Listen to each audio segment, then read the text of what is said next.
अब से कुछ साल पहले दुनिया के कुछ टॉप इंडिपेंडेंट एक्सपर्ट्स ने एक भविष्यवाणी करी थी जिसमें भारत के साथ चीन को कंपेयर करते हुए यह कहा गया था कि भारत और चीन के सिस्टम में एक की डिफरेंस है। सबसे बड़ा डिफरेंस दोनों देशों के बीच में है डेमोक्रेसी का, यानी कि लोकतंत्र का। और यह भी कहा गया था कि कई लोग इसको लेकर मजाक उड़ाते हैं कि देखो चीन का सिस्टम कितना बढ़िया है, लोग बात मानते हैं सरकार की, भारत में कोई किसी की नहीं सुनता, लोकतांत्रिक देश हैं तो कुछ ना कुछ होते ही रहता है। लेकिन ये भारत की सबसे बड़ी ताकत है चीन के खिलाफ, क्योंकि चीन एक ऐसा प्रेशर कुकर है जिसमें सीटी नहीं है। और इसी वजह से जब वहां पर प्रेशर ज्यादा बढ़ता है ना, तो एक टाइम पर आकर कुकर फटेगा ही फटेगा। जबकि भारत एक ऐसा प्रेशर कुकर है जिसमें एक प्रॉपर सीटी लगी हुई है, इसीलिए जब भी प्रेशर बढ़ता है तो लोग प्रोटेस्ट करते हैं, लोग सड़कों पर उतरते हैं, सरकार के खिलाफ गुस्सा निकालते हैं और गुस्सा निकालने के बाद शांति से अपने घरों की तरफ कुछ दिन के बाद लौट जाते हैं। लोगों का गुस्सा भी शांत हो जाता है और देश में विद्रोह नहीं होता। और इसीलिए भारत के अंदर कभी भी विद्रोह नहीं हो सकता, बल्कि चीन के अंदर एक दिन ऐसा विद्रोह छिड़ेगा कि पूरे देश को ले डूबेगा। और ऐसा होता अब दिख रहा है। आप अपने स्क्रीन पर देखिए, रिपोर्ट्स निकलकर सामने आ रही है कि चीन के राष्ट्रपति शी जिनपिंग के खिलाफ उनकी ही पार्टी में अब विद्रोह होना शुरू हो चुका है। और बात इतनी ज्यादा आगे बढ़ चुकी है कि आप स्क्रीन पर यह दूसरा आर्टिकल देखिए। इसमें बताया गया है कि कम्युनिस्ट पार्टी की जो सेंट्रल लीडरशिप है, यानी कि शी जिनपिंग और उनके चेले चपाटे,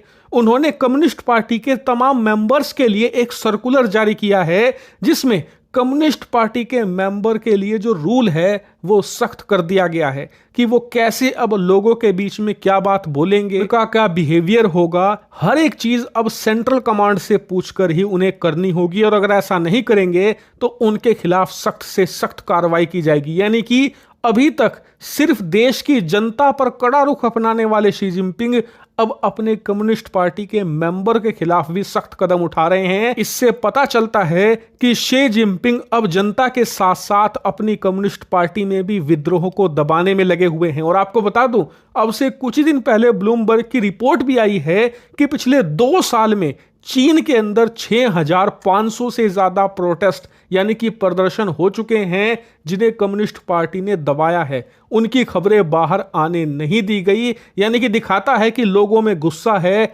वहां की सरकार और उसके रवैये के खिलाफ। और गुस्सा हो भी क्यों ना, लोगों की रोजी रोटी जा रही है, नौकरियां जा रही हैं, साथ ही लोगों ने जो पिछले 20 सालों में चीन की अर्थव्यवस्था के बढ़ते रुख के साथ पैसा कमाया, वो भी धीरे धीरे करके वहां के कम्युनिस्ट लीडर लूट रहे हैं बैंकों के जरिए और रियल एस्टेट कंपनियों के जरिए। और इसके ऊपर से शी जिनपिंग लोगों को राहत देने की बजाय उनके खिलाफ कार्रवाइयां कर रहे हैं। उन्हें किसी भी प्रकार की सोशल मीडिया पर पोस्ट नहीं डालने दी जाती। लोग अगर किसी चौराहे पर खड़े होकर बात करते हैं तो उन्हें गिरफ्तार कर लिया जाता है तुरंत। अगर कहीं पर 4 आदमी खड़े होकर सरकार के बारे में बात करने लगते हैं तो तुरंत वहां पर कम्युनिस्ट पार्टी के मेंबर्स पहुंच जाते हैं, पुलिस पहुंच जाती है। और कोई आदमी अगर परेशान है सरकारी तंत्र से और वो प्रोटेस्ट करना चाहे या फिर उसकी कहीं पर शिकायत करने की कोशिश करे तो वहां पर पुलिस वालों का जत्था पहुंच जाता है और उसे ऐसे गायब कर देता है जैसे गधे के सिर से सींग।